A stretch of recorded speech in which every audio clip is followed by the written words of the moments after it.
Bismillahirrahmanirrahim. Assalamualaikum warahmatullahi wabarakatuh. Selamat pagi, salam sejahtera bagi kita semua. Perkenalkan, nama saya Rahimah SPD IMPD. Saya merupakan dosen tetap program studi Pendidikan Islam Anak Usia Dini, Fakultas Agama Islam, Universitas Muhammadiyah Sumatera Utara. Dengan NIDN 0112129303 dan NUPTK saya 2544771672230403.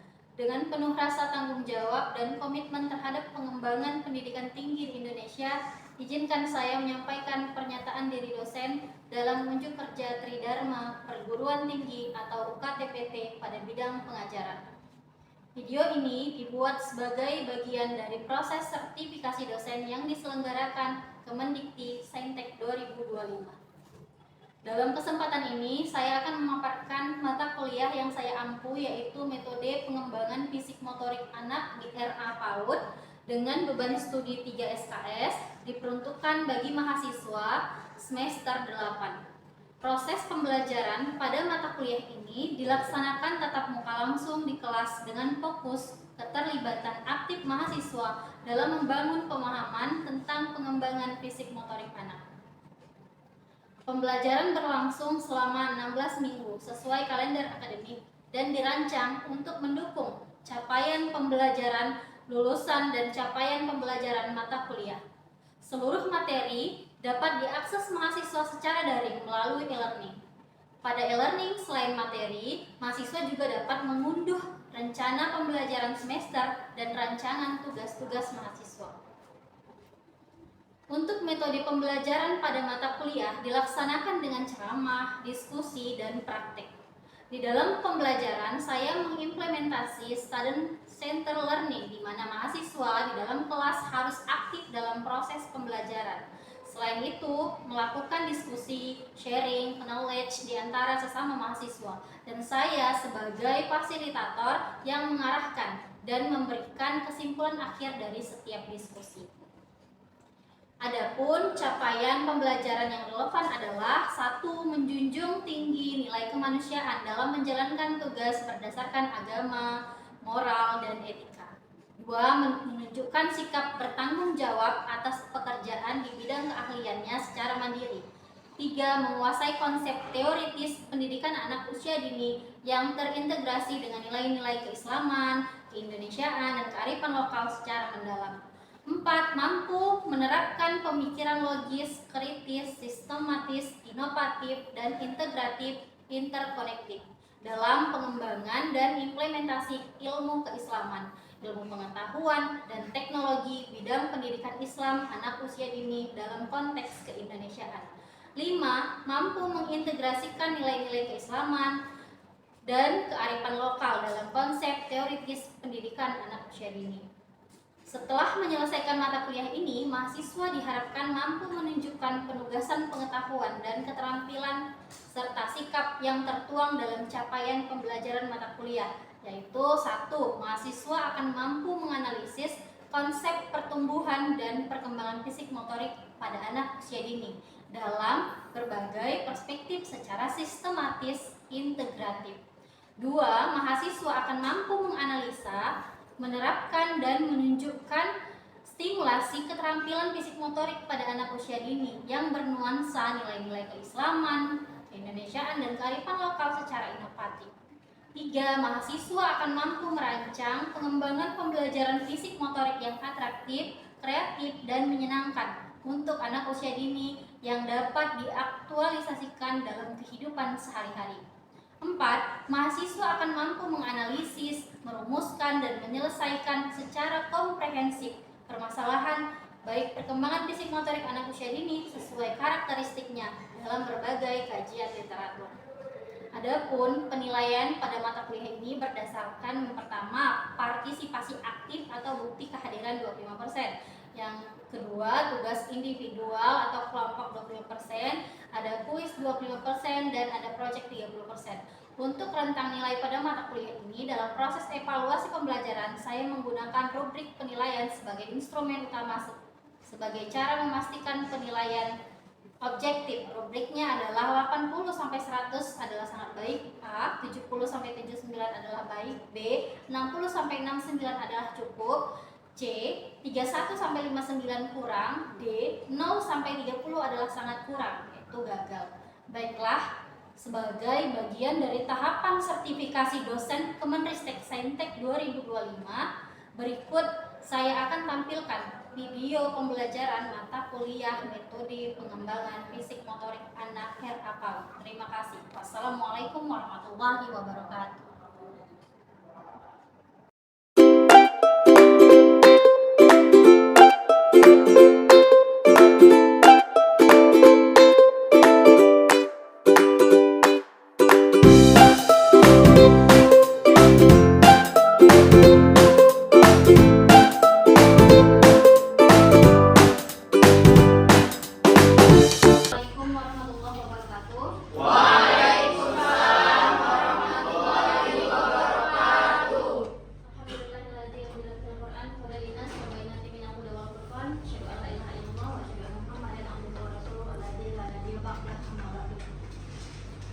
Alhamdulillah dari hari ini kita masuk kembali.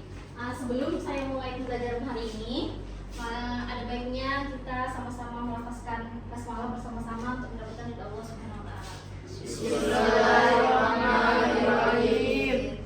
Baiklah, hari ini kita mengulas materi berkaitan dengan pengembangan keterampilan motorik halus berbasis kearifan lokal dan nilai-nilai Islam. Nah, sebelum kita mulai materi hari ini, kita ulas kembali materi minggu lalu.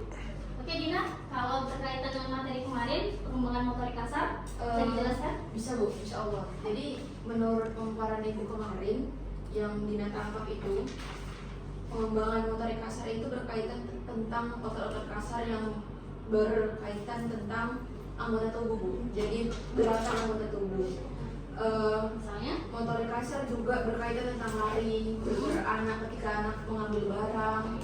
Pokoknya yang dia memakan beban yang cukup banyak Bu. Kalau motorik halus itu kan yang lebih sedikit ya, gerakan tangan begitu ya Bu.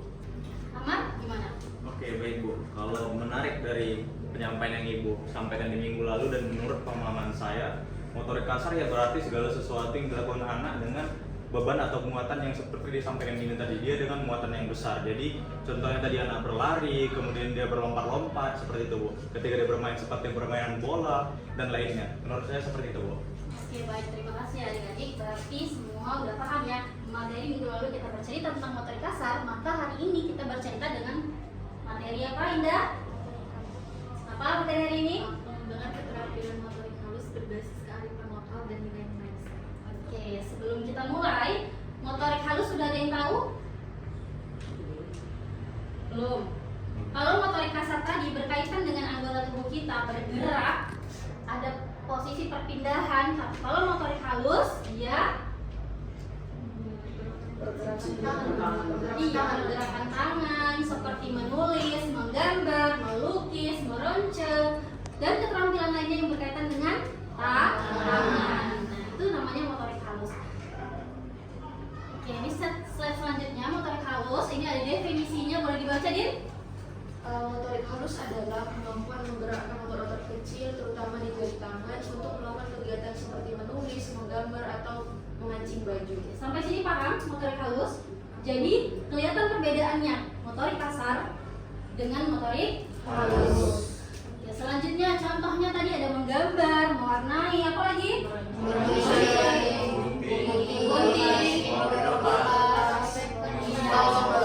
Oke, manfaatnya adalah untuk membantu anak saat menulis, makan, memakai baju, dan melakukan aktivitas sehari-hari. Nah, ketika usia anak bayi, maka yang pertama kali harus berkembang adalah motorik halusnya, tangan-tangannya. Makanya anak-anak bayi itu kalau kita perhatikan, dia suka menggenggam-genggam, memegang, iya kan? Memainkan jari-jari tangannya, meraba, karena itulah yang pertama kali berkembang sebelum motorik kasar. Sampai sini paham? Nah, mengapa ini penting?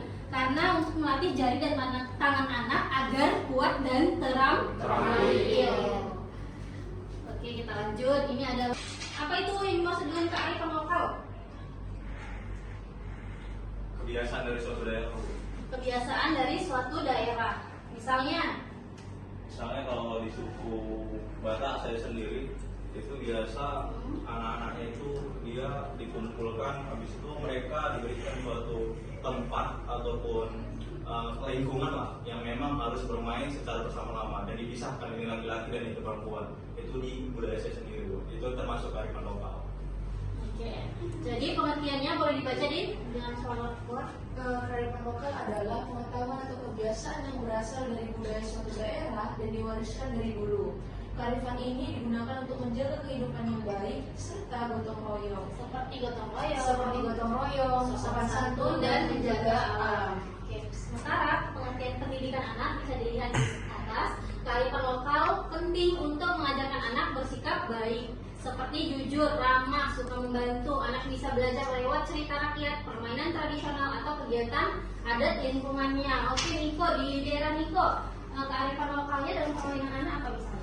Kalau di kampung saya itu biasanya Bu, kalau dia itu bermain permainan tradisional itu Bu. Apa permainan tradisional? Main batok lele gitu. Batok lele. Kalau Indah? Permainan tradisional juga seperti kayak Nengklek. Dina? Serimbang, Bu. Serimbang itu termasuk salah satu melatih motorik halus, kasar. Kalau tadi patok lele kan kasar, lompat sana lompat sini. Kalau motorik halus itu serimbang. Apalagi selain itu permainan tradisional yang Congkak. ya congkak. Apa lagi? Guling. Kelereng, dan masih banyak lagi. Nah, itu termasuk permainan tradisional yang memuat kearifan lokal.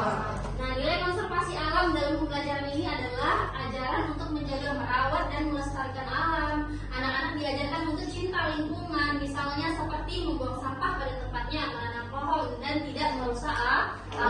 Tujuannya agar anak peduli pada lingkungan sejak dini. Selanjutnya ini adalah contoh seni tradisional. Nah, berkaitan dengan motorik halus, ternyata seni tradisional juga banyak yang mendukung dan menstimulus perkembangan anak, seperti motorik halus yang nggak mungkin lah anak usia dini kita suruh membatik. Nah, membatiknya anak usia dini itu seperti apa misalnya? Tadi udah kita jelaskan, Jumput, Bu. jumputan, benar. Apalagi Batik daun, Bu. batik dari daun. Ekoprint. Bisa ekoprint dilakukan oleh anak usia dini? Dengan baik sederhana, insya Allah bisa, Bu. dengan teknik yang sederhana ya. Walaupun sebenarnya melakukan batik ekoprint ini cukup panjang ya prosesnya, mulai dari merebus kain sampai mencetak, lalu dijemur dan lain sebagainya. Sebenarnya itu tidak bisa kita praktekkan di tingkat anak usia dini. Kita cuma bisa mempraktekkan biasanya jumputan. Lalu misalnya tadi apa tadi? Iya, dia seperti menjiplak daun, sama seperti ekoprint. Ekoprint juga itu kan daun itu dicetak di kain putih, tapi prosesnya mungkin tidak sepanjang yang biasa dilakukan oleh orang tradisional. Oke, ini definisinya. Kain yang dibuat dengan menempelkan daun atau bunga pada kain, lalu dikukus atau direbus hingga bentuk dan warnanya menempel. Nah, ini ada alat dan bahannya, ada kain, daun, palu, pewarna alam, karet, dan lain sebagainya. Berikut juga ada langkah-langkah dan manfaatnya. Nah, ini kita tidak bisa melakukannya di anak TK karena ini dilakukan oleh orang dewasa. Boleh dilakukan anak TK ekoprint, tapi dengan proses yang sederhana. Nah, lanjut, ini adalah teknik jumputan. Nah, ini biasanya yang sering digunakan oleh guru pada anak usia dini. Kenapa? Karena ini mudah teknik jemputan. Nah, sekarang nanti kita akan ulik bagaimana melakukan teknik jemputan. Oke, teknik jemputan ini baca dulu Niko definisinya. Mewarnai kain dengan cara mengikat bagian kain lalu mencelupkannya ke pewarna. Ikatan itu membuat kain membentuk pola unik setelah dibuka. Oke, alat dan bahannya ada kain, tali rapia, karet, pewarna, dan alami. Tapi biasanya anak usia dini menggunakan tisu. Boleh kain juga, tapi biasanya lebih sering tisu. Kenapa? Lebih cepat menyerap dan mudah kering. Karena dia nanti setelah dilakukan pencelupan untuk teknik jumputan ini akan dijemur, dikeringkan supaya nanti warnanya terlihat lebih bagus. Paham sampai sini? Nanti kita boleh coba masing-masing kita praktekkan teknik jumputan dengan menggunakan isu. Baik, ada yang ingin bertanya? Tidak, Bu. Oke, silakan Dis. Menurut Dina, yang sudah Ibu jelaskan tadi itu berarti mengajarkan kecintaan terhadap kearifan lokal terhadap budaya, Bu. Jadi timbul pertanyaan, bagaimana menurut Ibu kita itu mengenalkan kearifan lokal kepada anak usia dini sekarang ini yang Gen Z itu yang notabene hidup di zaman sekarang itu? Bagaimana Bu menurut Ibu? Oke, baik. Terima kasih ya pertanyaan yang bagus dari Dina. Kalau pertanyaan tadi untuk Gen Z, saya rasa nggak tepat. Karena anak usia dini sekarang itu bukan Gen Z lagi, tapi generasi alpha. Nah, jadi kalau anak generasi alpha, TK usia dini, usia 3 sampai 8 tahun, kita katakan, bagaimana mengenalkan kearifan lokal? Karena kita tahu sama-sama bahwa anak zaman sekarang udah lupa sama permainan tradisional, kearifan lokal yang lain, yang dulu tumbuh dari budaya-budaya pada masa kecil kita, ya kan? Misalnya tadi yang sudah disebutkan sama Niko, banyak permainan tradisional, ada kelereng, ada congkak, ada apa lagi? Lompat tali dan lain sebagainya. Gimana cara kita mengenalkan sama anak-anak yang udah nggak tahu sama sekali kalau kita tanya berkaitan dengan permainan tradisional? Yang mereka tahu apa itu? Gadget, permainan game online yang ada di handphone, yang ada di tablet. Nah, sebenarnya kalau kita mengenalkan kearifan lokal ke anak-anak itu, tentu kita harus membuat sesuatu yang menarik dulu. Mungkin di mata anak-anak TK, anak-anak usia dini itu tidak menarik, dia lebih suka yang ada di handphone. Makanya sekarang juga bisa kok kita cari akses game-game permainan anak yang ada di handphone untuk sambil mengenalkan kearifan lokal. Ada nggak yang ditemukan kayak gitu? Misalnya permainan games aplikasi yang itu berkaitan dengan kearifan lokal. Walaupun sebenarnya itu pun tetap salah menurut saya. Kenapa? Karena anak cuma bisa melihat, tidak ikut serta dalam bermain. Makanya berapa kali penelitian skripsi yang pernah saya sampaikan kepada kalian, banyak anak-anak yang ayo sekarang bangkitkanlah kearifan lokal, kenalkanlah ke anak usia dini dengan melakukan penelitian skripsi. Walaupun dengan cara yang modern. Dulu kita main engklek, kita cukup menggaris di tanah, benar kan? Menggaris gambarnya, bolanya semua di tanah, yang mudah hilang, mudah rusak. Itu permainan kita dulu. Zaman sekarang bisa kita olah melalui modern, misalnya kita gunakan dengan menggunakan spanduk, kita cetak gitu. Jadi mungkin dia nggak akan hilang, nggak akan rusak, dan nggak perlu digambar-gambar lagi. Nah, kalau anak ikut serta dalam permainan itu lebih menarik karena ada gambar-gambarnya daripada cuma digambar di tanah. Itu kan membuat anak tertarik pada kearifan lokal. Mungkin bisa saja anak-anak lebih meninggalkan gadget dan main dengan seperti kita. Kenapa? Karena aktivitas anak itu harus lebih banyak bergeraknya ketimbang main gadgetnya. Karena kalau main gadget, tubuh anak kan nggak bergerak, aktivitas nggak keluar. Makanya anak zaman dulu, zaman sekarang itu beda. Dulu pun kalau kita makan micin, ya sehat-sehat aja, orang aktivitas kita banyak keluar keringat semua segala macam, kita main-main terus sampai berkeringat, lari sana lari sini. Tapi zaman sekarang konsumsi MSG dan lain sebagainya, udah sakit lah, mulai ini suka demam, masuk rumah sakit. Ya itu dikarenakan apa? Tidak banyak aktivitas fisik yang keluar dari dirinya. Jadi dia nggak lari, nggak main itu kan aktivitas fisik yang banyak kita lakukan zaman dulu. Beda sama anak yang sekarang ini dikit-dikit handphone, gadget, duduk. Bukan hanya aktivitas fisik aja yang nggak ada, sosial emosional juga nggak ada, perkembangan bahasa juga nggak ada. Makanya nggak heran kalau banyak anak yang speech delay, anak yang kurang sosialnya, karena dikarenakan dia ikut perkembangan zaman yang seharusnya bisa kita manfaatkan kok. Perkembangan zaman sekarang seperti tadi yang saya jelaskan dibuat dengan sebagus mungkin, semenarik mungkin gitu. Nggak harus kok yang kayak dulu kita zaman dulu. Sekarang tuh susah jadi cari di mana halaman, lapangan untuk tempat anak bermain, bener kan? Karena di mana-mana udah kompleks, bangunan, gedung-gedung. Tapi bisa kita lakukan dengan cara yang saya sampaikan tadi. Sampai sini jelasin? Jelas? Oke, boleh ada yang menanggapi? Menanggapi? Oke, izin Bu. Kalau menurut saya sendiri, kita nggak boleh terlalu fokus terhadap anak-anak itu. Kita sebagai lembaga PAUD atau sebagai seorang guru nantinya harus introspeksi terhadap diri kita sendiri. Jadi, apakah kita memang niat atau tidak untuk mengenalkan kearifan lokal kepada anak-anak? Karena sekarang yang menjadi masalah itu adalah kurangnya kreatif guru. Karena guru sekarang merasa gaji mereka minim, toh ngapain capek-capek mengajarkan sesuatu yang sangat sulit kepada anak-anak. padahal hanya mereka yang merasa sulit. Jadi ya sebagai seorang guru, seharusnya kita introspeksi dulu, kita harus membuat diri kita kreatif. Apalagi anak-anak sangat suka tentang hal-hal yang begitu banyak warnanya. Jadi contoh, nanti kita sebagai seorang guru ketika kita ingin mengajarkan permainan-permainan lokal seperti lompat tali, kita buat dia karetnya itu berwarna-warni. Kalau dulu kan hanya warna kulit saja panjang. Nah, kalau kita sebagai orang guru nantinya selain seperti contoh Ibu tadi pakai spanduk untuk main engklek, nah untuk lompat tali contohnya kita bisa buat nanti karetnya warna-warni. Anak-anak akan suka. Jadi ketika sebagai seorang guru nantinya harus kita dulu yang introspeksi, harus kita membuat kreatif dan juga menarik kepada anak-anak. Harus niat kita dulu untuk mengajarkan kepada anak-anak seperti itu. Oke, baik, ini adalah tanggapan dari Ibu yang sangat bagus. Bisa dijelasin? Ada lagi yang menambahin? Saya mengambil menurut dari orang tuanya, yaitu kesadaran dari orang tua itu sendiri untuk mengurangi waktu-waktu karena menggunakan handphone. Lebih mengajak anak kepada bermain di luar atau bermain bersama dengan orang tuanya sendiri. Oke, baik, terima kasih. Saida, sampai sini jelas, Din? Baik, kalau sudah tidak ada pertanyaan lagi, kita akan melakukan praktek berkaitan dengan teknik jemputan. Boleh? Oke, dari hari ini kita coba praktek batik jemputan menggunakan tisu. Seperti yang tadi sudah kita jelaskan di materi. Nah, pertama kita harus siapkan dulu tisunya. Usahakan tisunya tidak terlalu tebal. Kalau tisu tebal itu susah banget menyerap dan lama menyebar gitu. Tapi tisu yang tipis.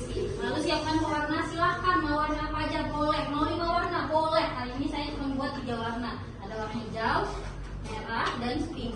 Nah itu pakai pewarna makanan boleh. Pakai yang khusus pinjam kain itu ada semua dijual di TikTok dan lain-lain, itu bisa juga digunakan. Oke, pertama kertas tisunya kita lipat menjadi 2. Udah kita belah 2 dan lipat rapi, ujung sama ujung sama, lipat lagi jadi segi 4. Udah. Nah, setelah sudah dilipat, baru kita sisi yang atas, yang kanan atas ketemu sama sisi yang bawah, di bawah, jadi segitiga. Sebenarnya banyak teknik yang lain, ini yang paling sederhana. Sudah bisa? Coba ditunjuk, saya mau lihat. Oke, kalau sudah ini bisa dicelupkan, boleh menggunakan langsung dicelup langsung. Masing-masing sisinya boleh juga menggunakan cat tempat. Oke, saya pakai celup langsung ya, karena menggunakan cat tempat biasanya dilakukan anak TK supaya lebih teliti, lebih sabar. Anak TK kan gitu ya, satu-satu di garis-garis boleh. Tapi karena ini saya mengajarkan kepada mahasiswa yang nantinya jadi calon guru TK, kita langsung aja kita celup. Oke, jadi kita celup pertama sisinya ke warna merah sampai menyerap. Kelihatan nggak dia naik? Kelihatan kan? Nah, setelah itu dia harus sampai basah, harus benar-benar keliling. Kalaupun menggunakan cat tembat, nggak cukup satu sisi aja, dia harus di belakang sisinya juga. Oke, sampai sini jelas? Kita celup lagi sisi satunya lagi ke warna selanjutnya. Kelihatan warna pinknya sudah mulai menyerap di tisu? Oke. Baru kita gunakan lagi sisi selanjutnya di warna hijau.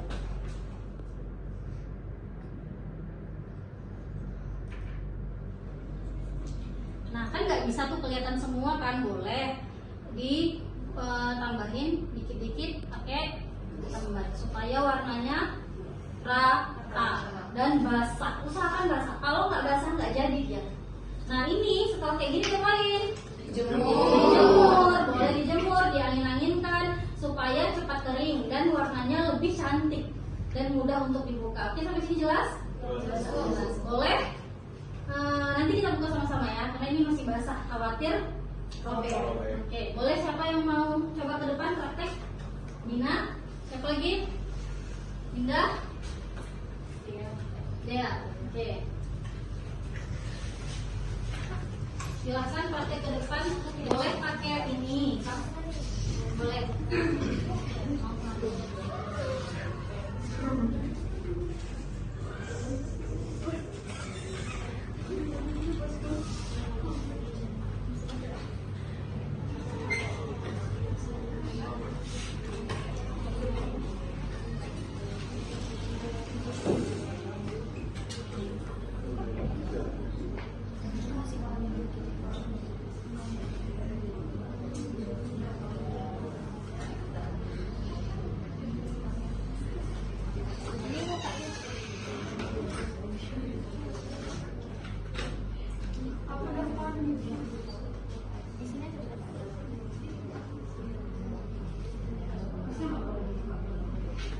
Kalau nunggu kering lah malah kita nanti video udah jadinya kan.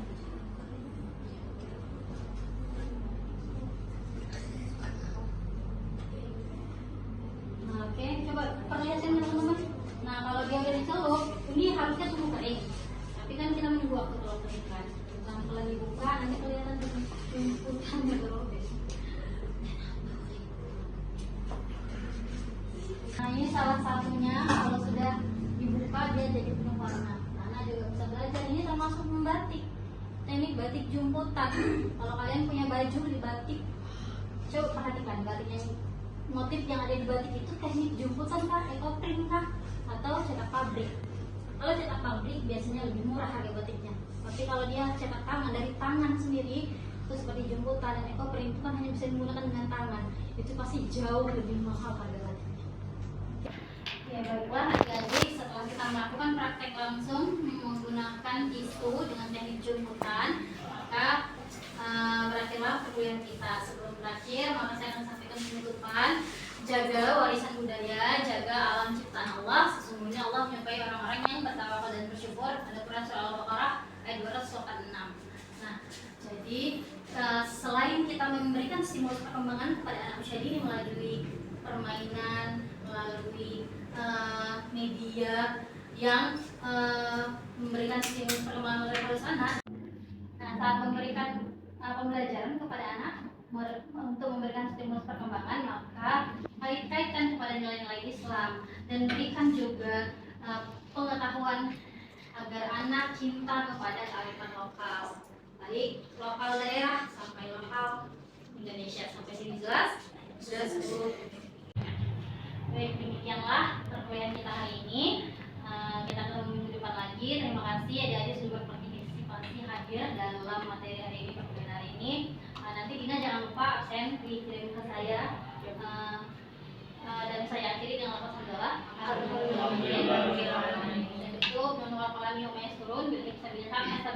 Assalamualaikum warahmatullahi wabarakatuh. Waalaikumsalam warahmatullahi wabarakatuh.